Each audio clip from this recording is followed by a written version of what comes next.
the bad way. It felt like a B-movie version of Quentin Tarantino's latest film in a way. Well, yeah, I mean, that was obviously it was unintentional because it was so long ago. Yeah, but it just felt very, very timely, very, very, very much the same kind of theme. Yeah, it's a satire on Hollywood.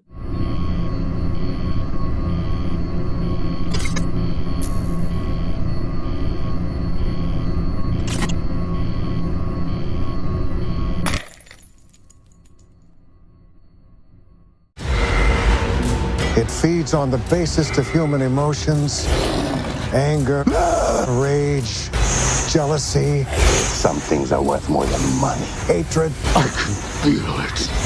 Anything evil. What is going on? I imagine you spoke a lot with the directors, the writers, about their inspiration, why they wrote it. It definitely feels like they had some kind of a chip on their shoulder with Hollywood. Was that the case, or was it just they just wanted to make fun of something? I think they were already kind of making fun of stuff before. The ironic thing is, it's like this has existed as long as the business has been around. So if you think back into even before the talkies with Clara Bow and Rudolph Valentino, the studios had already kind of invented promotional things. How do you sell items? How do you sell perfume? How do you sell clothes? Well, these people became such big stars. Really, that's all the public knew. So they used the actors to sell these products, which was infused into these studio contracts. You would make this many movies a year. You would sell these products for the company. And it really is, going back and, sort of educating myself really in, the beginning, not just with early film and, silent movies, but really how the business worked back then. And you realize that these beasts have existed for time immemorial. So what film really did is kind of made a concentrated arena where you really got to, I think after a while they couldn't hide it from the public. It comes out as to where before that it was all through theater. So the theater people were always seen as very strange and mercurial. I mean, when I was watching it, it almost felt like I don't mean it in a bad way, but it felt like a B-movie version of Quentin Tarantino's latest film in a way. Well, yeah, I mean, that was obviously it was unintentional because it was so long ago. Yeah, but it just felt very, very timely, very, very, very much the same kind of theme. Yeah, it's a satire on Hollywood for sure. It was outrageous. And I know when we sat and talked about it, it was outrageous to us because I think at the beginning when we first met on it was about 5 years ago. 5 years ago, really? All right. Yeah, so social media had already taken and come to the forefront, but we were still seeing things that we hadn't experienced before because we never had social media where all of this sort of access was available to everybody at the touch of a finger, touch of a button, excuse me. And that really changed things again. Like it's interesting to me when I get emails or talk to people sometimes or see auditions that are looking for actors and artists and influencers. And that's a new word. Yeah. That's an interesting, that's interesting. So in a way, it's almost 100 years or exactly 100 years later, it's just taking these promotional selling products, using this is very and it's very subversive. Make no mistake, very subversive. From the very beginning, that was the intent. And so this is the next generation of subversiveness.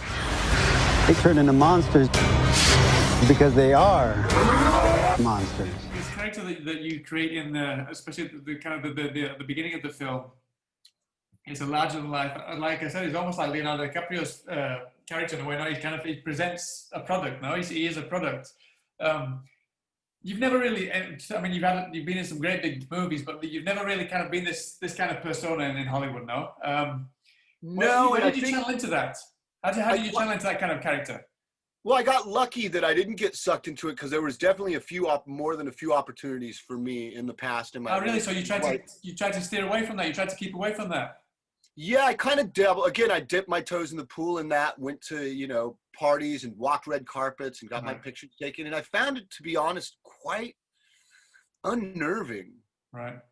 And the only thing that I was seeking, and you hear about is the word networking, and I understand. I'm glad it's not a bad word for a lot of people. And I'm not necessarily, knocking it. I'm certainly not judging it, but it's something that I was never really very comfortable with.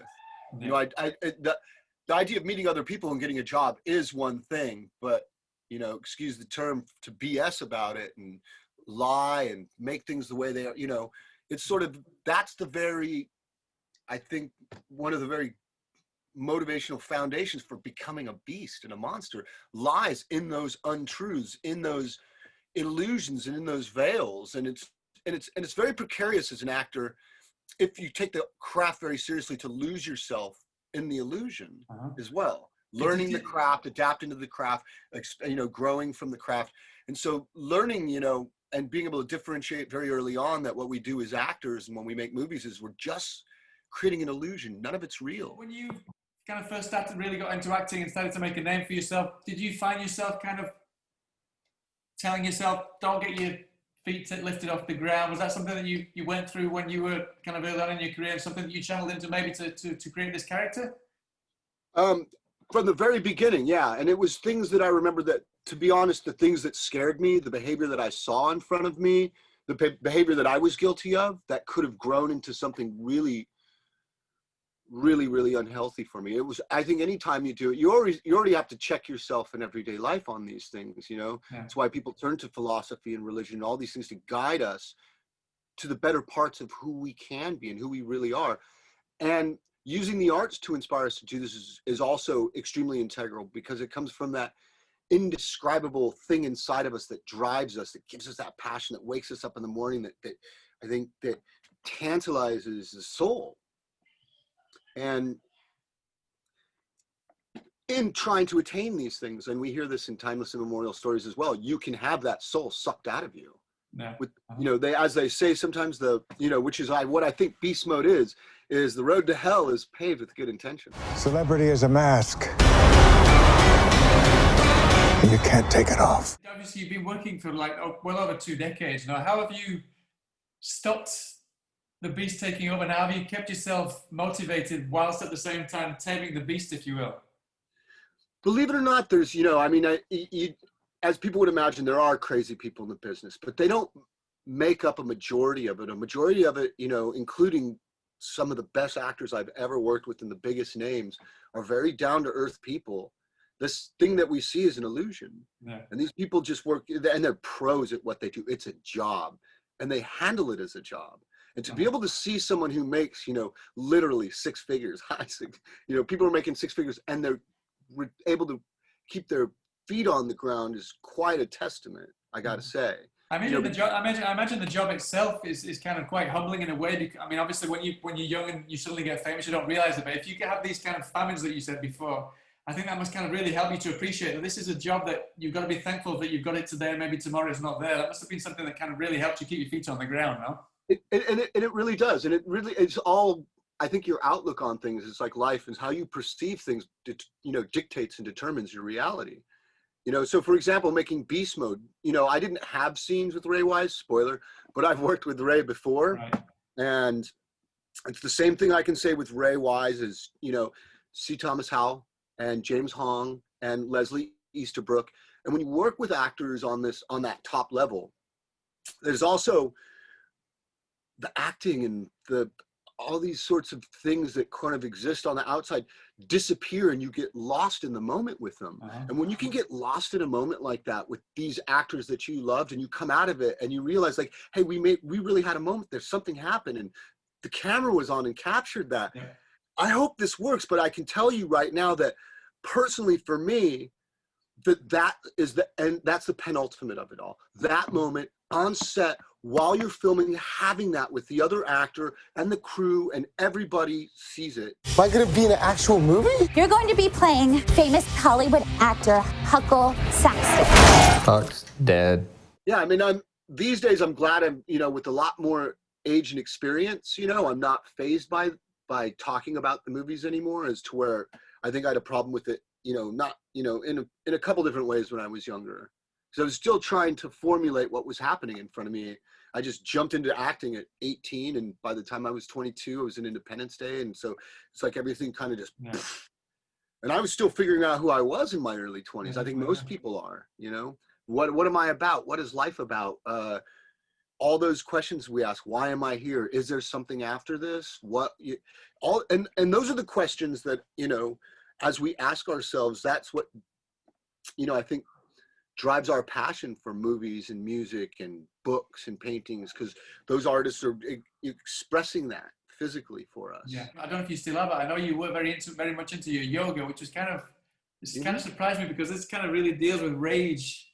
So did you kind of bring what you've learned in yoga into this to kind of do exactly the opposite? I use it for everything, to be honest. Right. I use it when honestly, I use it when I'm doing dishes. I use it when I'm hiking. I do use it when I'm acting, to center myself, take a deep breath and center myself. And then I can either remain calm, or I can, if I let go, I can explode. But it really was to be in touch and in control. And with yoga, which is really, at least for me, my practice over the years, which I did because I had a car accident. So I had a really bad injury. But I began to not only get physically stronger as I practiced, and I began to heal, because I was seeing a chiropractor. Right. And she sent me to yoga, and then she told me, don't come back. I don't need to come back to chiropractor. The yoga is all I need to do. It was preventive medicine. And then when I started to practice after about a year, not only did I heal, but I was in the best shape of my life, and I began to feel something mentally that I'd never really felt before, not on this level. I hadn't experienced this. Yeah. And in that, it started to infuse itself into my everyday life, into playing guitar, playing the piano, having control of so for example, when you do a downward dog and you have all 10 fingers and knuckles on the floor and your feet on the floor, there's 70,000 nerve endings in your hands and feet. And the only way you're going to activate that is to press all 5 knuckles and fingers on the floor, both hands, both feet. Once you do that, you activate those nerves. Once you activate those nerves, you can think of, and really all yoga means is to join together, to yoke, to, the meeting of. So you're thinking about what you're doing physically, but even inside, if you can physically, mentally be in touch with each finger, right pinky, left pinky, and it's challenging. When you first go in, they'll say, lift your right leg, and you're like, oh wait, that's the other leg.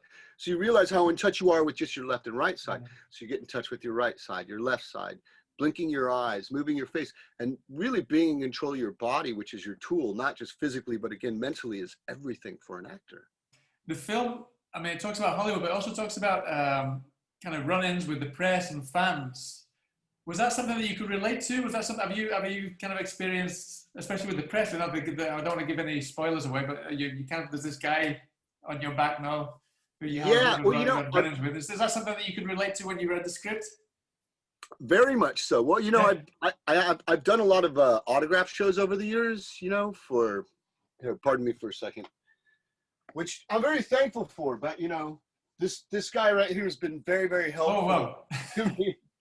So, I've taken him, and we've done quite a few autograph shows together for this movie and, a few other movies. And that's where I've had the pleasure to meet so many different actors, and be exposed, not just when I'm making movies or doing red carpets, but these in their own right are huge celebrations, 20,000 people in a weekend, 30,000 people. Comic-Con's 120,000 back 10 years ago. I can't imagine what the numbers were before the pandemic, But that being said, we were all exposed to everything you could think of. Because it's like what I mean, behavior. It's like what we're saying. It's like at the end of the day, you're like an influencer. You're like a product. You're selling yourself, no? So I mean, literally, me speaking to you now, I want to make sure that I don't say something that, because I hardly know you, don't want to say the wrong thing. So imagine you speaking to thousands of people. You're going to put your foot in and say something wrong that somebody doesn't want to hear. No, so that must be something pretty daunting when you go out and do these things, no? I mean, I try to be open about most things, not just as an actor, but about a person, that unless someone's like outrightly being negative or being, trying to provoke you with questions. Yeah, you still have, what I realize, and this is where yoga comes in, the only thing I have control is not them, but me and my reaction. Yeah. And so that becomes the most important thing, to not take offense, because it's not personal towards me. They don't know me. Really, look, a lot of it's courage. You just having the courage to go out and put yourself out there. And that's important, again, not just in what we do, but in everyday life, for the things we, when we go out, when this pandemic's over, we're going to have to learn. yeah, when the pandemic's over, I was thinking about this. We're going to have to relearn how to physically put ourselves out again. Brilliant. Well, thank you so much for your time, Jimmy. I hope to speak to you again sometime in the future for another project. And I hope you get to France sooner rather than later. I would like that very much. All right. Well, thanks so much, Jimmy. Take care. Thank you, Look after yourself. you too. Okay. Be safe. Yep, same a to you. good one. Okay, all the best. Cheers then. Bye now.